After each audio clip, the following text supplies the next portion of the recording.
Hi friends, welcome back to our channel. Today మన vlog వచ్చేసి ఏంటిది అనుకుంటున్నారా? మర్బం చెట్లు అనమాట. మేము కనకాంబరాలు, మల్లెపూలు అయితే మనమైతే వీటినైతే పెట్టుకుంటాము. సో మేము ఇప్పుడు ఎక్కడున్నామంటే విఆర్ఎస్ కాలేజ్లో అయితే ఉన్నాము.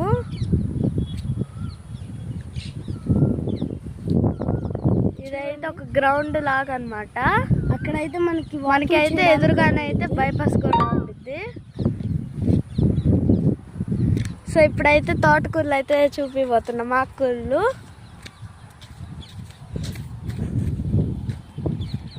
ఓకే, సో వీటి పేరేంటో కామెంట్ చేసి చెప్పండి.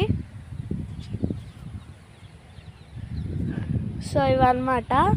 కొంచెం ముందుకెళ్తే గోంగూర, పచ్చిమిర్చి అవి కూడా ఉంటాయి. మనకైతే తాటి చెట్లు కూడా అయితే కనపడతాయి అన్నమాట. వీటికి ముంజకాయలు అయితే వస్తాయి. దాన్ని ఇంగ్లీష్లో ఏమంటారో అది కూడా కామెంట్ చేసి చెప్పండి. That's it the vlog for today. Thanks for watching. Please subscribe.